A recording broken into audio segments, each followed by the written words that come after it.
Jude Bellingham is back. He looked a little bit heavy-legged 3 or 4 weeks ago. He looks sharper, he looks more involved. But the question is, did he ever leave? Because when we get down to it, that's the version of Jude Bellingham the fans should be expecting to see. Why was he getting all that hate in the first place? And is he really that guy? The start of the current season was a difficult one for Bellingham and Real Madrid.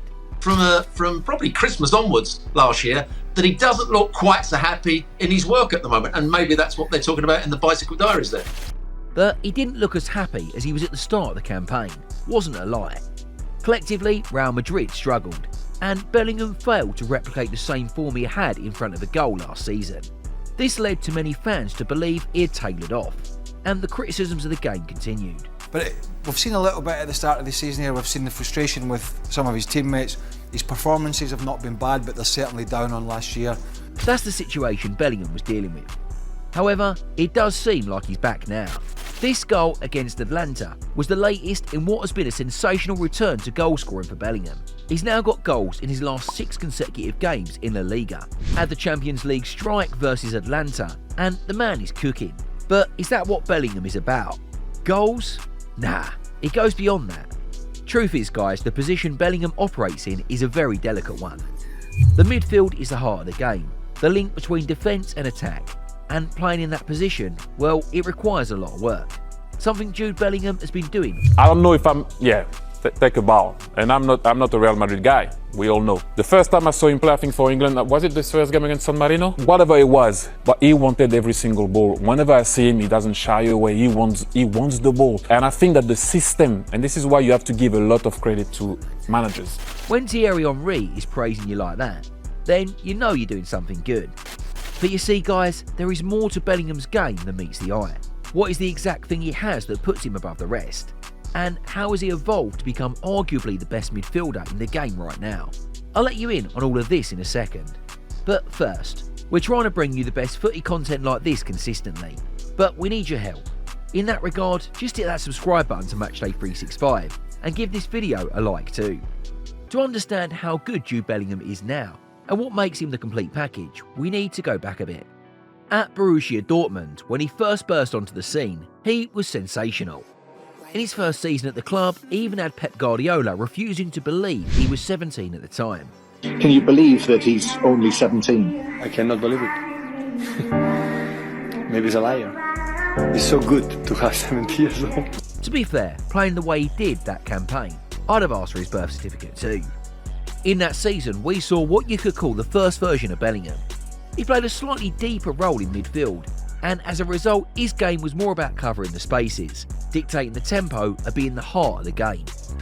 Playing in that deeper role, his main aim was to link the defence and attack, and he performed his duty impressively.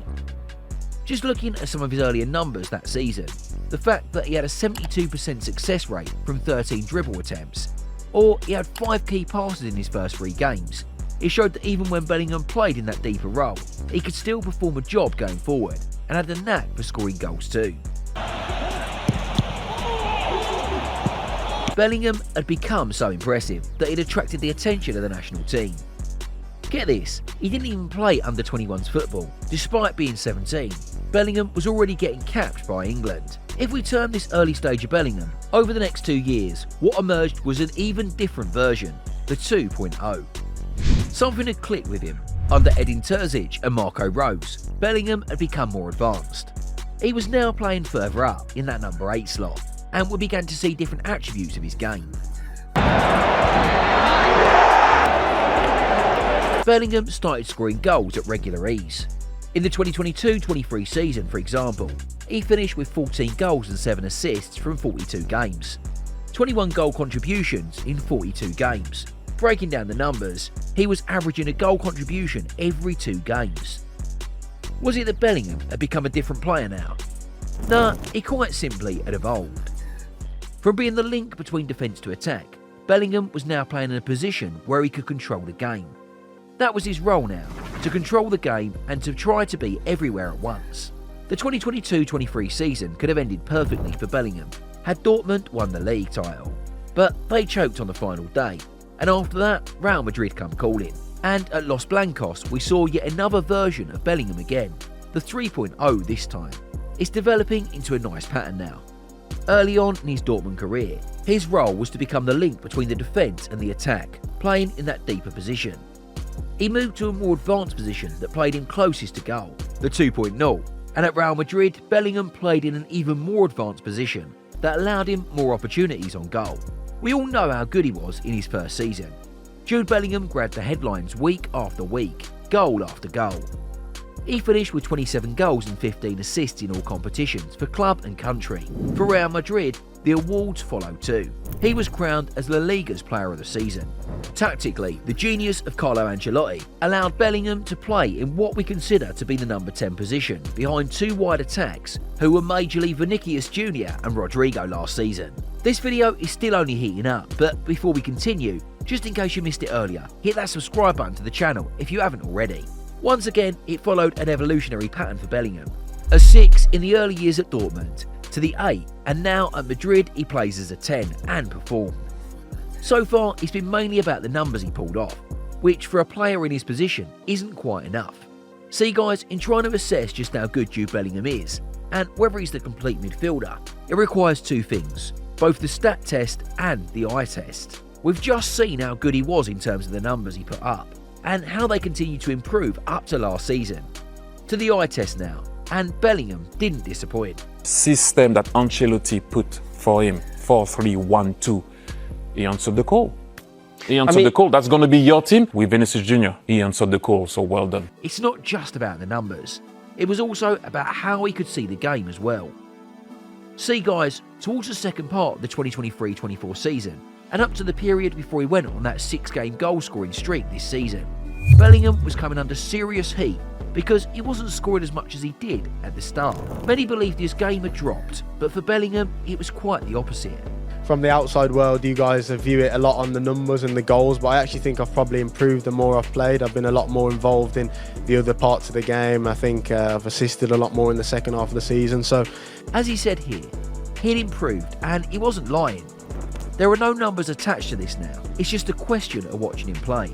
Now at Real Madrid, Bellingham had something he'd experienced at Dortmund, and that was the experience of having two of the best midfielders of a generation in one team. Toni Kroos, Luka Modric. Let's start with Kroos. Hear him speak about the German sniper here, and he regards it as a shame that he couldn't play more with Kroos. So what did Bellingham manage to take from Kroos' game? The technique. He mentions the ability of Kroos being able to find a teammate in tight spaces, playing the ball to feet or across. The range of passing and technique on the ball seemed to be the biggest attribute Bellingham took from Kroos. How about Modric then? I remember we played against Croatia for England. Stevie Lamps played. You'd get this little guy in midfield. And I remember just thinking, wow, this guy's special. Just like so silky with the ball. Never lost the ball, could receive the ball in anyone on the pitch. You just knew then that he was going to be like, a world-class player. Then obviously I played with him at Tottenham for a few years. Again, it just made the game look easy. Everything went through Luka, and obviously a Ballon d'Or winner. And obviously everything that he's achieved at Madrid. It's just, he's definitely one of the best players I've played with, but that's an easy one. Knowing how good Modric is, it's safe to say we're seeing aspects of this with Bellingham. Luka Modric on the ball is as good as it gets. Silky smooth, can pick out an exquisite pass, and can control the game. Bellingham has stated that he's trying to grab as much from the two as possible, and combining this with his game, we're seeing a hybrid version of one of the best midfielders of all time. you know what, I'll go with Zidane. I know I've obviously not played with him, but he threw Zizou, Zizou into I've the just mix. changed my own rules. I do what I want. Yeah, Zidane, definitely. I can't stop watching clips. Have you seen the compilation of him just taking first Honestly, touches? he's probably my favourite midfielder. Him and Gerrard are probably neck and neck. But yeah, I've been watching a lot of Zidane recently, based off recommendation. Watching Bellingham sometimes is like watching Zinedine, but with a hairline. Throw all these guys in the mix, and that's what we're seeing with Jude Bellingham. A jack of all trades in this aspect. I mean, just think about it. Bellingham on the ball is as good as it gets.